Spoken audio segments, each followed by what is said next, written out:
Hi, I'm James Schilling-Law, and I'm here at Travel Leaders Network's Edge here in Washington, D.C., as I usually am every year.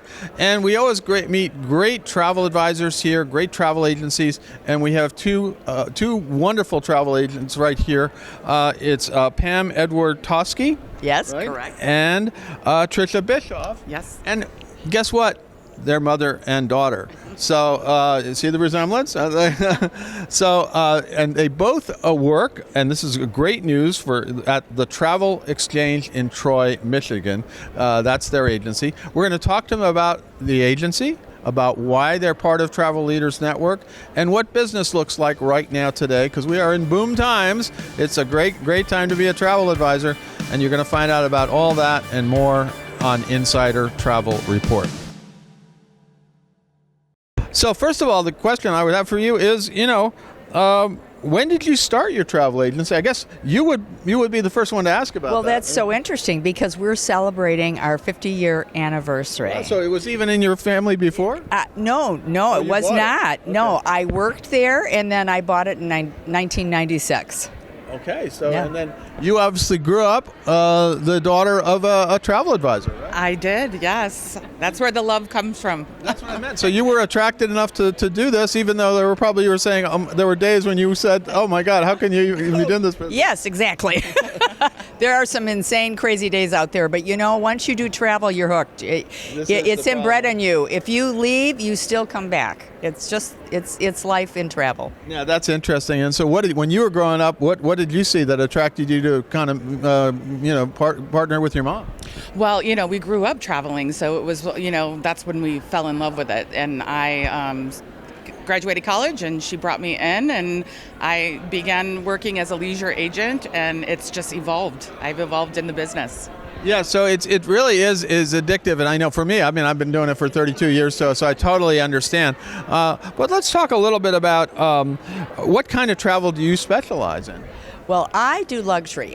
We have a big corporate following, my agency, and so what I do is I cross-market when I go in and do an RFP. I cross-market with the CEOs, the CFOs, and I do their personal travel.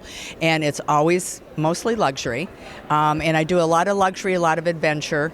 I love both of those niches. You also, Trisha, you also specialize in luxury as well? I do. I actually started my luxury certification through Travel Leaders. I'm in the middle of that progress, and that's kind of my niche. I'm growing into it. I'm not as high-end as Pam is at the moment, but that's what we're trying to brand the agency to be, is a luxury travel agency within our demographic of where we're based out of. That's great. No, fantastic. Now, what is selling well this year? I mean, everybody talks about boom times. 23 was a great year. 24 looks great. What is selling well? It's so interesting. Yachting, Croatia. Not just Croatia. I don't have to talk to you. I'm going to Croatia. But Yachts in Croatia. I'm doing a couple barges, which is interesting. I do a lot of multi-generational travel. And it's interesting because they looked at river cruising and they wanted something more intimate. So I put them on this barge. There's like 12 people. And they're doing a barge through France. And so barging is big. Iceland, Sicily.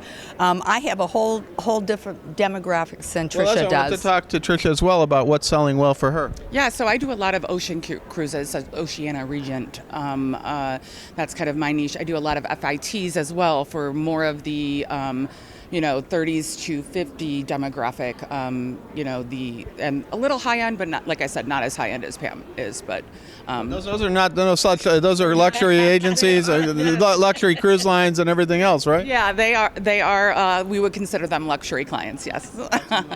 Now, my next question is really, when did you join this organization? Were you a member of the old Carlson or like that? I was a member of the old Carlson. Okay, yes. So Carlson Leisure Group and all that. So that's where it comes from. Well, you're in the Midwest, so I guess that kind of they used to be very strong in the Midwest, right? Yeah, I love Travel Leaders. I really do. And it's so funny because when they first solicited me, it was Carlson, and I remember talking to a person. I said, I am not interested in, I'm very independent, and I want to stay that way. Well, just let me talk to you. And the guy was so nice, I couldn't say no. And by the end of the meeting, yes, I'm in. So, yeah, it was great. So I guess what are the benefits you've gotten from Travel Leaders, the association? Well, interesting. On the corporate side, a lot of technology, a lot of discounts on vendor programs, reporting, stuff like that. On the leisure end, higher commissions.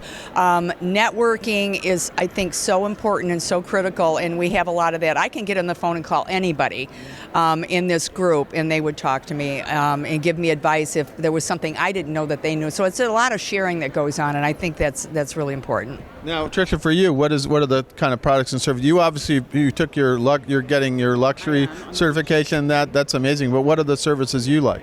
I actually really love like the technology aspect of all the things that travel leaders do. Toby AI is phenomenal. I started using that product. I love utilizing it for agents, social media. It's a great program.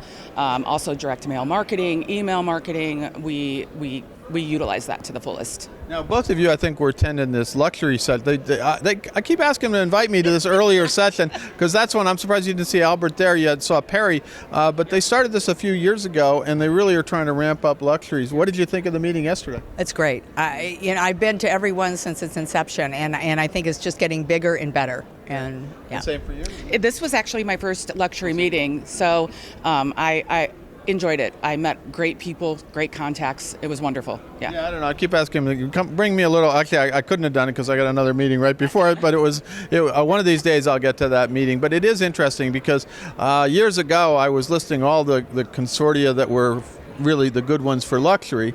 And I didn't list the predecessor organization to this one, and I got in hot water because they said, we sell more luxury than anything else, and it's true. Because obviously you do have a lot of luxury sales, and then your sister kind of unit, which is the Global Travel Collection, has a lot of agencies that focus on that as well. But there are a lot of luxury-focused agencies within Travel Leaders Network, right? I think, yes, and I think luxury is important. I think there's a lot of money in luxury. I think people, at least the clients I have, they are not interested in doing travel themselves. They're not interested. They don't have the time, and they want somebody that's professional, that has the knowledge to do that kind of stuff. I mean, I have a client the other day who asked me, they wanted a transfer in Europe. They want to be picked up at the gate. They want to be walked through customs and onto the next gate. And I found that through Travel Leaders. I guess one of my final questions is, what does the future hold for your travel agency? Where do you see you heading? And I mean, right now everything looks good. We had a little blip a few years ago that was kind of crazy, but now we're back to it. So what does the future hold for your agency? I think that's an interesting question because, they're talking about inflation and everything, and I have not seen anybody that isn't willing to spend more on a trip. I mean, I think since COVID that they've realized life can be short, and they're going to take a trip, and if it's 2 or 3, 4,000 more, they don't care. I think the future of travel is going to explode more. Okay.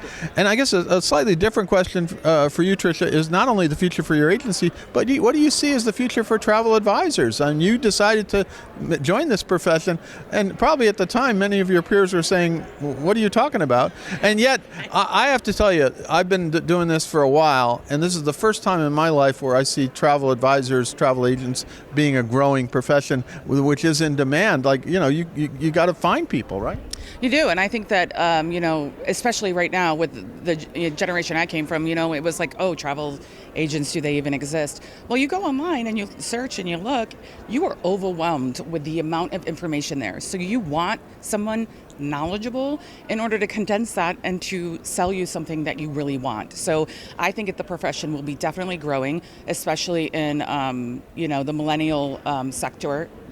Well, I think that's one of the areas in millennials and really high demand, and I think even Gen Z is going to come around and they're going to want it as well. Everybody's been predicting the death of the travel advisor forever, and no matter what happens, whether it's airline commission cuts or online agencies or COVID or what happens with those cases, you need them more than ever, right? Exactly, yes. You were probably processing cruise refunds for most of the time you were in COVID. Oh my gosh, it was a crazy, crazy, crazy time. Yeah, it was all refunds. And then we went into COVID, and there was that was a really tough time. But we managed through it, and we're here and alive, and our business has grown so much this past year. It's just I'm amazed. How many travel advisors do you have, and are they ICs or what are they? they have? I only have a couple ICs. I have 9 agents. Wow, yeah. So you're and are you brick and mortar or? Yes, brick and mortar. My people come in every day. A few of them will stay home a couple days, but they're required to be in because there's a lot of networking. There's a lot of stuff that goes on a daily basis that you'll learn from somebody else. Oh, you're not going to believe what I just heard, and I think that's important. I want them in the office. No, and I got to tell you, this is an organization that still has a lot of brick and mortar agencies. I mean, they have a lot of host agencies, believe me, but it's interesting to see how that is whole. You haven't changed in a way, and you don't have to, right? I don't want to. You don't want to? No, we do. You go in the office every day? Yeah, well, no. No. It's funny because she is going. We had a conversation here, and she is going to start coming in the office every day. Just so my staff knows. So we heard it here first, and like this is what's going to happen. Trisha's going to be in the office every day. Monday through Friday, 8:30 to 5:30. No break on Friday. There we go. I love it. Oh, you're a slave driver. I am. Yeah. Anyway, it's great to be with you here at Travel Leaders Network meeting at Edge, and I hope we get to see you again sometime soon. Good luck with your luxury sales. Good luck with your agency. It's a great success story, and it's always great to see a new generation coming in that loves the business as much as you do. I agree, for sure. Yeah, it's great. Well, we appreciate the time, and thanks for inviting us. And thank you, too. Thank you. I appreciate it. I'm James Schillinglaw, and this is Insider Travel Report.